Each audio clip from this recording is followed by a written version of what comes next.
Staying with the NFL, ESPN surveyed league executives, coaches, and scouts to help rank the top 10 quarterbacks. Jeremy Fowler compiled the article. And for the first time since July of 2022, Patrick Mahomes no longer number one on the list. Josh Allen has surpassed him. Mahomes is second, followed by MVP Matthew Stafford, Joe Burrow fourth, Lamar Jackson fifth. Rounding out the top 10, Prescott, Herbert, May, Jared Goff, and Caleb Williams. So let's play a little game of too high or too low. Mike T, we start with you. Give us a quarterback you think was ranked too high.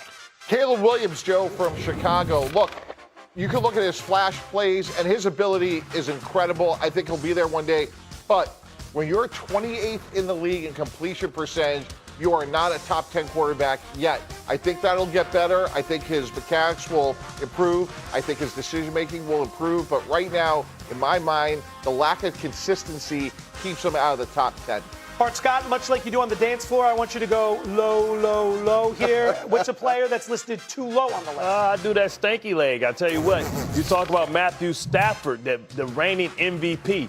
46 touchdowns, 8 interceptions, and he carried a offense and a team on his back at times. Puka Nacua dealing with injuries. You talk about the worst special teams, I think, in the history of football. He almost took this team to the Super Bowl. I think, how can you underrate the MVP?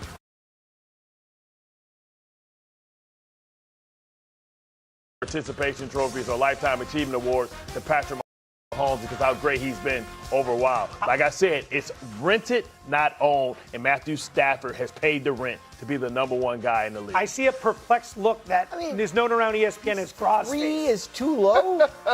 He should be 1 or 2. He should be 1. After he threw a pile of 1-yard touchdown passes and lost the 2 biggest games of the year to Sam Darnold. Like honestly, what are we? Matthew Stafford. Sam Darnold beat everybody. Matthew Stafford is never underrated. He is always at least appropriately rated and often overrated. So Patrick Mahomes is the second best quarterback in the league? Who would you take right now? Who would you take? I would take today. You would take Matthew Stafford for 1 year. Mahomes. For 1 year. How much of that in that draft? How much of that? How dare you with ageism? How dare you? How much of that is due to his knee, though? The fact that he's injured, that's the main reason, right? Yes, that's the point. Okay. But wait a second. But wait a second. This ain't playing on Madden. If you put Patrick Mahomes in that Ram offense with that Ram coaching staff, what do you think? Oh, my God. We had the argument about Matthew Stafford, and I've been talking about Matthew Stafford for a decade about he was just in a bad environment, and he goes to a Patrick Mahomes environment who plays with Andy Reid, arguably the best coach, a Hall of Fame coach. Well, of course environments matter. But you act like Matthew Stafford can't hold the jockstrap of Patrick Mahomes? I didn't say that. Matthew Stafford's very good. But after 12 he's the best. After 12 years in Detroit, the quarterback's job is to elevate the players around him. He's in Detroit for 12 years. Elevated nothing. In 12 years, he was NFC Offensive Player of the Week. 1 time. But that was a great week. 12 years. I'm sure really it was a great week. He gets traded into the best situation of all time, and all of a sudden he's a Hall of Famer because he wins a Super Bowl and he wins an MVP that Drake May should have won. And Patrick Mahomes got drafted to the best situation any quarterback can ever go to. So of course environments matter. But Barb, listen, Detroit, Arizona, Cleveland is where you used to go for your career to die. You go there to steal a couple years and get up out of town. Who's had better receivers the last 5 years, Mahomes or Stafford? Say that again? Who's had better Well, he's got a Hall of Fame. Travis Swift is out there balling out. Is there something to be said, though, to Graz's point, not to pile on, but to Graz's point, had the Rams won the Super Bowl or made it to the Super Bowl last year, that'd be something. They didn't even get past Sam Darnold in Seattle. Well, wait a second. Did you see their special teams? Those three games were settled by a total of 7 points. I mean, in Seattle's favor, though. In Seattle's favor, still at the same time, if you're going to be the number 1 or 2 quarterback, be a difference. Shouldn't you be able to win those games? He was 12-5, no defense. I mean, he lost a game he's not good. He lost a game where the team blocked 2 field goals.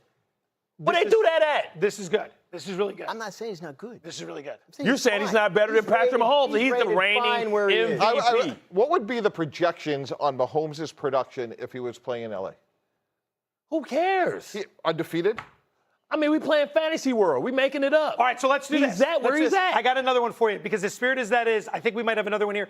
Tim Hasselback was on the show yesterday. Tim's not overrated. And was critical of where Joe Burrow was ranked. Take a listen to this. Joe Burrow is too high. In fact, he's way too high. I mean, the fact is, Joe Burrow has been in the league 6 years.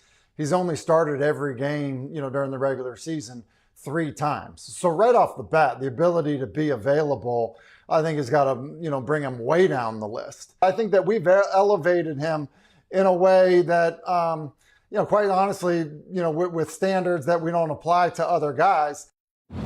Okay, Mahomes getting docked because of the injury, Sure. Understandable. Burrow, though, at 4, given the injury history, what do you think about his ranking? Well, Burrow not currently injured, I think, is the big reason for that. The injury concern is legit. What Tim raises about the availability with Joe Burrow is the criticism of him. It's one the Bengals have articulated to him and asked him to work on. Better protect himself. Make sure you stay on the field. Because when Joe Burrow is on the field, he is transcendent in a way that other quarterbacks aren't. We saw a guy arrive in Cincinnati with the Cincinnati Bengals and took them to the Super Bowl in his second season. In his first 3 years in Cincinnati, he won games as the franchise had ever won total prior to his arrival. He won a playoff game in which he was sacked 9 times against the number 1 seed in the conference on the road. He is one of 2 quarterbacks that has beaten a Patrick Mahomes Chiefs team in a playoff game at Arrowhead Stadium, and the other one is Tom Brady. What we have seen from Joe Burrow when he is on the field is enough to qualify him for the top end of this discussion. If we see him for 16, 17 straight games for 2 or 3 years, I don't even think we're having a conversation anymore about who the best player is. So you would have him above Matthew Stafford because he's taken a bum team or organization to the Super Bowl. I would rather have, all things being equal, give me the same roster, I can pick my quarterback, I would pick Joe Burrow, yes. Burrow over Stafford? Yes. Wow. How do you see it? Well, look, if everything was equal and it was for 1 year, I would take Joe Burrow. But again, to Dan's point, look, he's 43 and 33 as a starter, which is fantastic given where he's playing. Again, durability is a massive part of this job description, and it's how you have to evaluate a quarterback. But if you said if everything was equal and they both had their A game, I'll take Burrow. I mean, this isn't Madden. We don't get to put him out there. Wear and tear is a part of it. Injury, turn durability. Injuries off. Oh, yeah, you can't turn injuries off. It matters. And Early it's in his career, Stafford had that. Yeah. He got over it. All right, and now we're talking about him like he's, Now Sam Bradford, he has been that dude since he's went to an organization that's been a well-run organization. It's funny to watch the pendulum swing on Stafford because during his time in Detroit, a lot of people felt sorry for him. It was a bad situation. Then he goes to L.A. He wins. Yeah. So he's the toast of the town. It's not fair for him. But the thing is, if the Rams were heavy favorites this season. That's one person. That's really good. You can see the narrative. And his number Feels 2 is like Nate conversations Burleson. at once. Feels like 2 conversations at once here. Burleson, very good TV. Last word, Mike T. Yeah, no, look, they're overwhelming favorites this year. If they don't make it to the Super Bowl at a minimum, playing in SoFi, the narrative could change. That's exactly where things start to swing. It's on the precipice. They're going to have to close. Coming up,